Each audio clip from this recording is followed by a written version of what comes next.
I assume you all have read the chapters completely many times, but I don't know the reality. Just by faith, I believe you have read. So I hope I'm not wrong. But it's better to read also once. So when we study the chapter, at least you know what is the content, because we are not going to go through the details.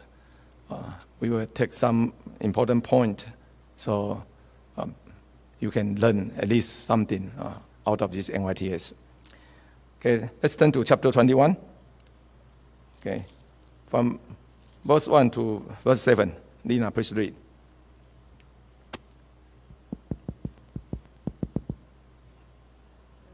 Genesis 21, verse 1. And the Lord visited Sarah. Closer. 近一点. Sarah? Yes. And the Lord visited Sarah as he had said, and the Lord did for Sarah as he had spoken. Verse 2. For Sarah conceived and bore Abraham a son in his old age, at the set time of which God had spoken to him. Verse 3. And Abraham called the name of his son who was born to him, whom Sarah bore to him, Isaac. Verse 4. Then Abraham circumcised his son Isaac when he was 8 years old, as God had commanded him. Verse 5. Now Abraham was 100 years old when his son Isaac was born to him. Verse 6. And Sarah said, God had made me laugh, and all who hear will laugh with me. Verse 7. She also said, Who would have said to Abraham that Sarah would nurse children? For I have borne him a son in his old age. Thank you. So this is the story how Sarah gave birth, begot this beloved son Isaac. Right? In her old age, of course, Abraham was 10 years older than Sarah. So everyone just left because it is impossible from our human thought. So verse 7, his spiritual mention, who would have said to Abraham that Sarah would have given children? Who? Nobody, right? For I have borne him a son in his old age. And this is I think, about faith. God can change everything. You know, somehow we always focus on our own idea, and it is harder if we keep emphasize our own opinion and our own eyesight. It is very difficult to experience God's grace and miracle. So, in order to grow in faith, we have to learn from the story. This ancient saints, they already manifest what is so-called faith. Okay, and not only Abraham, but also Sarah and his son, Abraham's son. All the generation, you see how God trained them to be better in faith. God have His very important purpose on these generations, and after we experience it, then we know, oh yes, God can turn impossible to possible. And then after that, then we are so joy. We enjoy the Lord. So at the end, we are not going to be happy about blessing, but indeed we will treasure what we have, because the possession is the Lord Himself. Okay, so now it's time to separate, because in the house, Ishmael and Isaac now, they both together. So Ishmael, remember, is the son of the flesh, out of the human desire or human thought. So this is a product of flesh.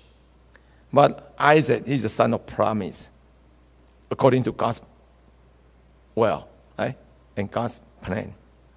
Sarah, she only begot this only son. And this is the most important. Just like in Genesis chapter 5, the genealogy of Adam.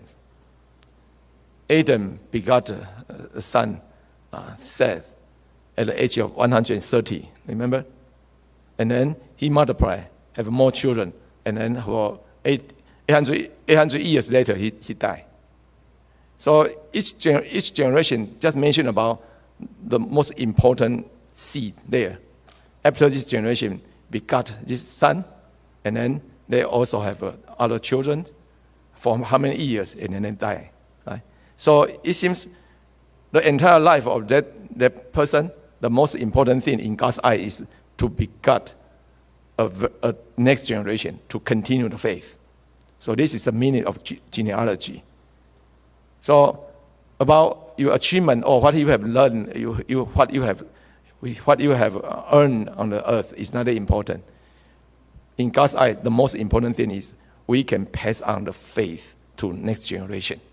Okay, so make sure you can continue the faith from your fathers and then pass it on to your next generation.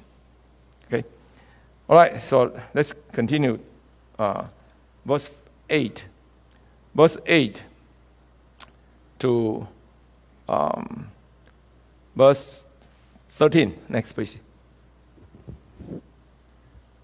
Verse 8. So the child grew and was weaned, and Abraham made a great feast on the same day that Isaac was weaned. 9. And Sarah saw the son of Hagar the Egyptian, whom she had borne to Abraham, scoffing. 10. Therefore she said to Abraham, Cast out this bondwoman and her son, for the son of this bondwoman shall not be heir with my son, namely with Isaac. 11. And the matter was very displeasing in Abraham's sight because of his son. 12. But God said to Abraham, Do not let it be displeasing in your sight because of the lad or because of your bondwoman. Whatever Sarah has said to you, listen to her voice. For in Isaac your seed shall be called. 13. Yet I will also make a nation of the son of the bondwoman, because he is your seed. Okay, thank you. Okay, so God said in verse 10, right? In verse 10. No, this is what Sarah said to Abraham. The son of this bondwoman shall not be heir with my son, namely with Isaac. So this is the very important observation. Yeah. Because in verse 9, we see how Ishmael, he mocked the little Isaac, right? So this is I think, the meaning or spiritual meaning later in creation. Now Abraham have two sons. One is out of flesh, one is out of promise. And this related to the children of promise versus the children of flesh, refer to the Old Testament and the New Testament in the perspective of salvation. So these two sons are born from the two women, right? One is bondwoman, one is the free woman. Okay, so you can read Galatians chapter 4 yourself. It is very important. If you study this story here clearly, and then you can easily understand what Paul meant in Galatians chapter 4. Okay, all right. So now Isaac was weaned, and then Sarah was the son of Sarah was saw this mistake. Saw the son of Hagar, the Egyptian, scoffing. So at this time, Ishmael is 14 years old, right? 14 years older than Isaac. And he is a wild man. His hands shall be against every man. This is what the angel Lord already prophesied about the child. Yes.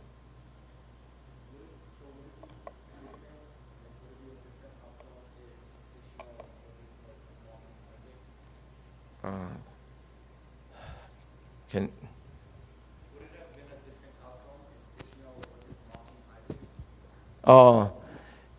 what is if Ishmael didn't mark Isaac? Still, this is if not in this moment, but will be next moment. So this kind of the phenomena will not be only once, because Ishmael, he is the wild man anyway. So he will basically, definitely will bully Isaac. Why?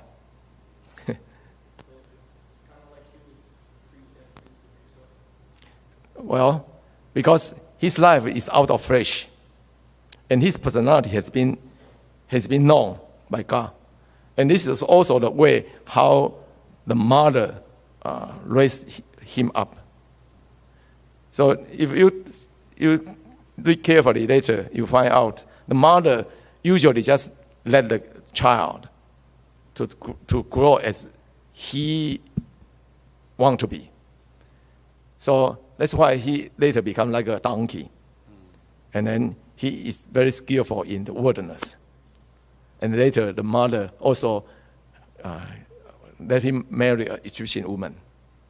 You see how this is all of the different direction totally. Okay. So not exactly predestined, but based on the choices. No, yes. So because this is out of God's, already in God's salvation plan, God already chose Abraham, and then God promised Abraham to have a son in his old age. In human eye, it's impossible, but God make it possible. So this is called salvation. Okay? Salvation means God calls someone out of darkness and then bless the person and then guide. Eventually, they will reach and finish God's will. Okay. Okay. So now, this little Isaac, he is just the age to learn things. So his surrounding, his friend, his environment is very important. And the mother Sarah already view the future. So that's why the mother, she has the wisdom, and she care about the life of Isaac. The influence is there.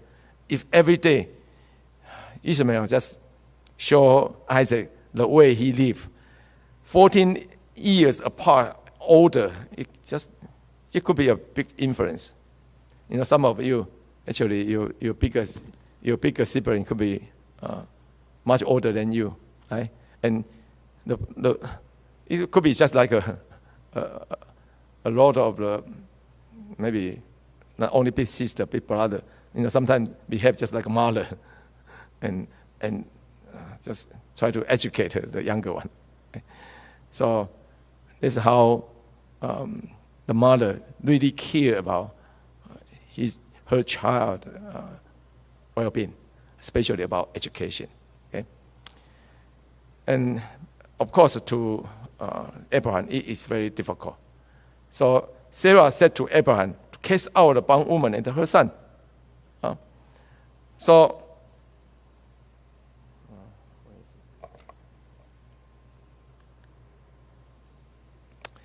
this is a mother's heart versus father's heart. Right? Ishmael also son of Abraham, but different mother. Of course, Hagar, she doesn't care, you know, because she is a bondwoman. She is a maid anyway. Right? Even though God, the angel of God already just ask him to return, be submissive to your master, right? But it's just because it is the relationship but in her mind, she is different from Sarah anyway. Okay? But mother's heart means Sarah's. Sarah knows what infant Ishmael could cause to her son. She believed God's promise. Only Isaac can inherit the promised land. Yeah, because God already told her in person. Right? And this is promise. She believed. Once she believed, then she will take action to make sure her son must be in this position. Okay. Now, let's continue to read. Verse 14 to 21. Okay, brother side. A microphone, right? Where? Okay, Jeremiah, page 3. 14 to 21. 14. So Abraham rose early in the morning and took bread and Closer. a skin of water, and putting it on her shoulders, he gave it and the boy to Hagar and sent her away. Then she departed and wandered in the wilderness of Beersheba. 15. And the water in the skin was used up, and she placed the boy under one of the shrubs. 16. Then she went and sat down across from him at a distance of about a bow shot, for she said to herself, "Let me not see the death of the boy." So she sat opposite him and lifted her voice and wept. 17. And God heard the voice of the lad. Then the angel of God called to Hagar out of heaven and said to her, "What ails you, Hagar? Fear not, for God has heard the voice of the lad where he is." 18. Arise, lift up the lad and hold him with your hand. I will make him a great nation. 19. Then God opened.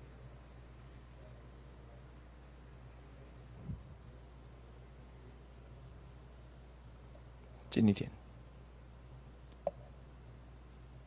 Out of battery? Okay.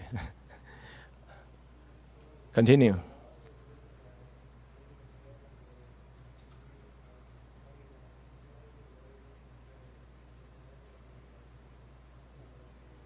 Okay. Now, in this passage, then early in the morning, Abraham, he just take action to do things according to God's command, right? Because God already told him, you listen to what Sarah said, because she was right actually. Right, so now a skin of water versus a well of water. When Hagar and Ishmael was sent out, right? It is very hard decision for Abraham, but because of God's command, he just followed, right? And just put everything in God's hand, because God already promised, your son Ishmael, I will also take care of it. Right? So they are in God's hand, and Abraham just did what he can provide the most. So early in the morning, he give her a skin of water and then bread, right? And send him out. And basically they will return back to Egypt, because she came from Egypt. Right? So on the wilderness, she got lost. Okay, so now this is a crisis. What man provide is limited. Abraham can only give her a skin of water. And this skin of water can endure for how long? Short. In the wilderness, maybe, I think, within 1 day, could be just gone. Okay. So our human provision will run out eventually. And it is really, verse 15, you see now they have trouble. So in verse 19,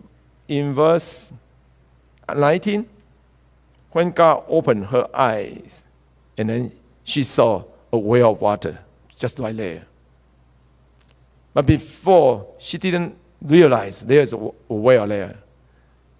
Because of this sadness and desperation, she considered it's done, right? No hope at all. Cry, right? Just wait to die. But God heard the voice of the young man, the lad, and God definitely keep his promise. He will take care. So open her eyes, and then she saw. Right? And this God's provision, this well there. So God's provision is unlimited. We have to view this difference. Somehow, we more rely on people's help. When we are sad, sorrowful, we tend to expect if someone can come to comfort me. But how about if we can really find the consolation from heaven, from God? He will always give us the best. So let us learn from this situation. When we run into a difficulty, we will definitely consider, what is my way out? Or we may become so hopeless. But remember, cry, pray to God, and God will open our eyes, and then we will see what God provides. Okay. All right. So trust God, and God's provision will be always follow. In verse 17, especially mentioned, God heard the voice of the lad. Remember, Ishmael, the meaning of land is God will hear. God will hear. So, merciful God, hear our cry. So, just keep praying. We pray earnestly. God hear. Silently. God just silently listen. And God sees through our heart. Right? So always don't just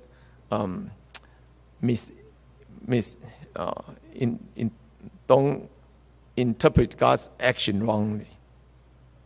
God is silent. Doesn't mean God doesn't care. Okay?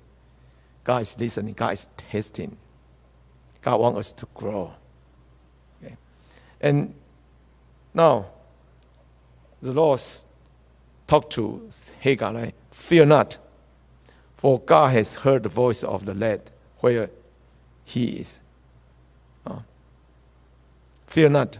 This is a very simple but very powerful comfort. God said it to Abraham before when he just conquered the kings. In his heart, maybe he worried. He didn't mention it, but God knows. So God said, fear not, I am your shield. Right? God also said to Isaac later, in chapter 26, we will see. God also promised to Jacob. And then God also promised to us. Isaiah 41, verse 10. Isaiah 41, verse 10. Please read. Okay, sister, next. Isaiah 41, verse 10.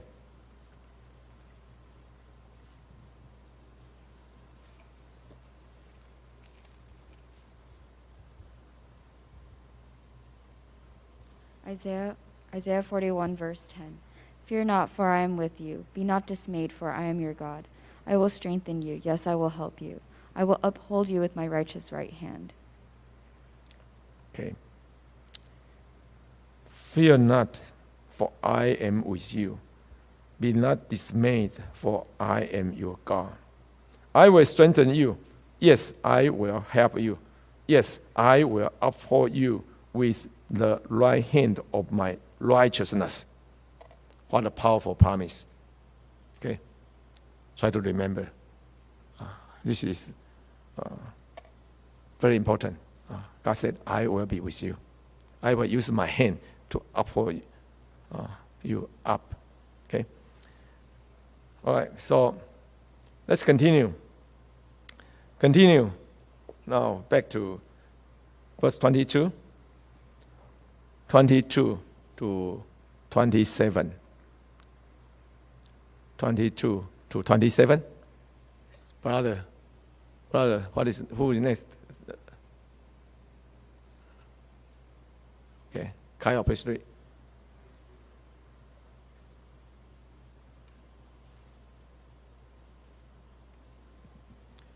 And it came to pass at the time that Abimelech and Phicol, the commander of his army, spoke to Abraham, saying, God is with you in all that you do.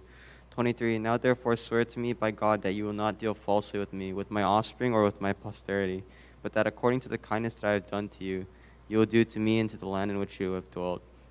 24, and Abraham said, I will swear. 25, then Abraham rebuked Abimelech because of a well of water which Abimelech's servants had seized. 26, and Abimelech said, I do not know who has done this thing. You did not tell me, nor had I heard of it until today. 27, so Abraham took sheep and oxen and gave to them Abimelech, and the two of them made a covenant. Okay. 20, And that is 27. Thank you. Okay. Okay. Now, this is another story. Abimelech, he observed on Abraham. He observed because Abraham he is stranger, right? Sojourner in the land. And the king, Abimelech means the king of Philistine. So this is a title. Abimelech is title, not the name, okay? Because in chapter 26 you will see also Abimelech. But in time of Isaac is several decades after. So it's not the same king, different king, but carry the same title, just like a Pharaoh, king of Egypt. Okay. Okay. God is with you in all that you do. God really keep His promise. So wherever Abraham go, God follow him, right? And God train him, and God bless him. So this is the lesson we have to learn.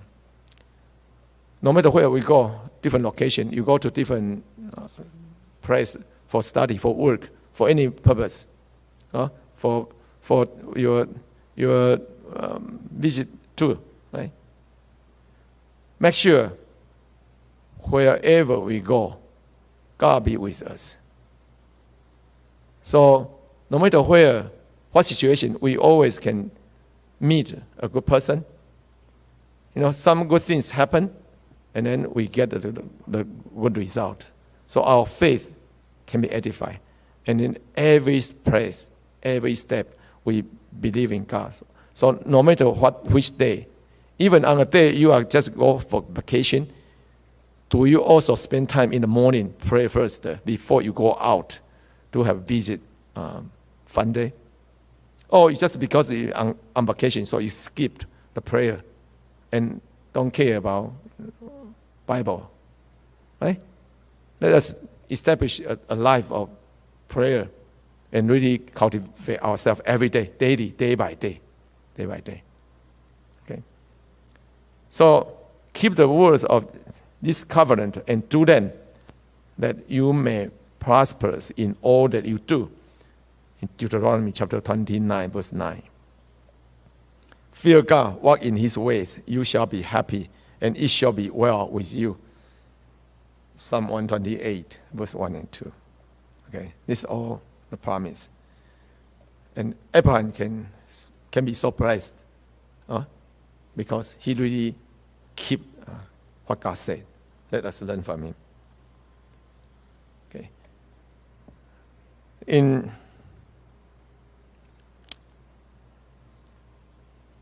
From 25,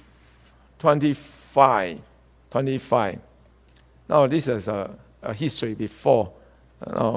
Abraham he brought it back to Abimelech, let him aware and what his people did, right? So this is the place called Bathsheba. The Bathsheba means where of the oath or where of the seven in verse 31. We didn't read this yet. Let's continue. Read verse 28. 28 to 34. 28 to 34. Sister, next. 28. And Abraham set 7 ewe lambs of a flock by themselves. 29. Then Abimelech said to Abraham, "What is the meaning of these 7 ewe lambs which you have set by themselves?" 30. And he said, "You will take these 7 ewe lambs from my hand, that they may be my witness that I have dug this well." 31. Therefore he called that place Beersheba, because the two of them swore an oath there. 32. Thus they made a covenant at Beersheba. So Abimelech rose with Phicol, the commander of his army, and they returned to the land of the Philistines. 33. Then Abraham planted a tamarisk tree in Beersheba, and there called on the name of the Lord, the everlasting God. 34. And Abraham stayed in the land of the Philistines many days. Okay, thank you. This is the story how Abimelech and Abraham, they make a covenant in this place called Bathsheba. And later this Bathsheba become Abraham's base. From Abraham, Isaac, and Jacob, they all live in this Bathsheba. Because here they really make the Lord. And in verse 33, right?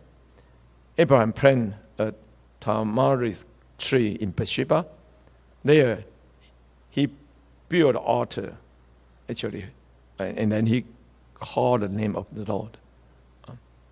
And this is the place he really have a covenant with his, the people there.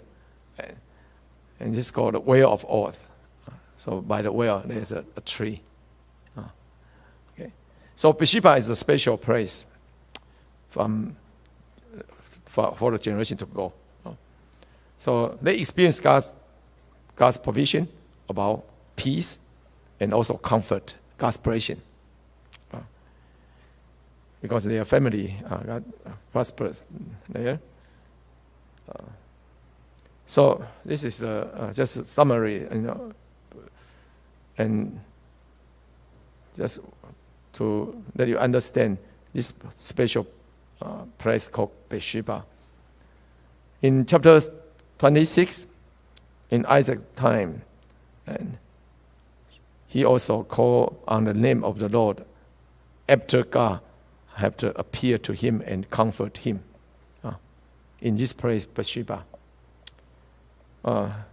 In times of Jacob, he offered sacrifice to God, and later God spoke to him through a vision and give him comfort and promised to guide his way down to Egypt before he started his journey to Egypt to meet his son Joseph. And then he stopped by this place, Bathsheba, and God revealed to Jacob in a vision, and especially comfort him and then promise and say, you will die there, but you will be brought back to this land. Okay? So this is called the place of Bathsheba. There's a covenant between man and God. Okay. So from the story, I just want you to be aware of where is your Bathsheba, that you build a good relationship with the Lord Jesus and receive peace and comfort from the Lord. Abraham, he was in fear, right? He was run into a lot of troubles, but in this place he received comfort, and God just once again to give him the guarantee, I will be with you. So where is your Bathsheba? Is in NYTS here? You receive God's comfort, then you really can touch God and then establish this good relationship. Or in different church seminar or event. Or in different location, maybe in your local church ESC, during a particular prayer or the sermon or that ESC, you really enjoy and touch God and feel God is with you. It's very important. We do need to establish this relationship, and we must have an experience with God. Make this faith become yours, not only your parents. Okay? Now, we are going to go the character about Isaac. He is the son of promise. Actually, he's also son of obedience. Let's go move on to chapter 22. So this is very famous, and I think you are all familiar with the story. God tests Abraham's faith. Verse 1 to 10 is God tests Abraham. God command him what to do. It indeed is a big challenge. 11 to 19, the Lord provide Abraham. And then 20 to 24, the descendants of Nahor. And this is just have a prepared for Isaac's marriage. So this is outline. Okay. Now, from verse 1 to verse 8. This do it for verse 1 to verse 5 first. Verse 1 to verse 5. Okay, brother, next, please read.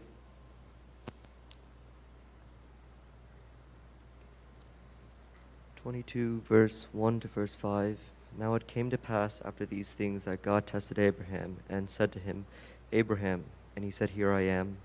22. Then he said, Take now your son, your only son Isaac, whom you love, and go to the land of Moriah, and offer him there as a burnt offering on one of the mountains of which I shall tell you. 3. So Abraham rose early in the morning and saddled his donkey, and took 2 of his young men with him, and Isaac his son. And he split the wood for the burnt offering, and arose, and went to the place of which God had told him. 4. Then on the 3rd day Abraham lifted his eyes and saw the place afar off. 5. And Abraham said to his young men, Stay here with the donkey, the lad, and I will go yonder and worship, and we will come back to you. Okay, thank you. So, why God tests Abraham? Why? Generally speaking, our faith needs to be tested anyway, right? No matter small or big, our faith do need to go through this process, and then it will show it is real or not. The genuine faith must be tested, and then you pass it. Then the faith will be lead up to higher level. Okay, just like each stage, you do need to be tested and then live up. In verse 12, actually, after Abraham passed, then God revealed his real purpose of this test. Now, I know you fear God, since you have not withheld your son, your only son, from me. Yeah, God just wanted to reveal the real heart of Abraham, and his love is his love genuine, without anything back for himself, right? Okay. So the Lord tests his people for training purpose. God will definitely really want Abraham to kill his own son, because this is what the Gentiles wrongdoing, and to God this is a test. No way. But God uses this way just for training Abraham's faith to see whether he obeyed to God completely. Not use his own logic to argue with God, say, how come you have to ask me to do this way? Right? Sometimes we consider we are smart, then we want to argue with God because it seems nonsense to our thinking. So God tests his people from history, and we see really it is. So in the wilderness, when Israelites, so in Exodus, in Numbers, you see how God tests his people. Okay, so this is just for your reference. We are not going to go over the details. God says to Abraham, take now your son, your only son Isaac, whom you love. Okay, so Isaac, go to the land of Moriah, a certain place. Offer him there as a burnt offering on one of the mountains of which I shall tell you. So he had to follow the direction of God. Okay. And then in verse 3, it seems not hard to Abraham at all. Early morning, then he take action to go. No hesitation means he truly trusts God and just prepare everything and follow on the way. Can you imagine? If you have any doubt, then you just hesitate, lingering. Maybe God will change. No. The action show his faith already. Okay, time's up. Let's go out for exercise to get some fresh air. Let's pray in silence.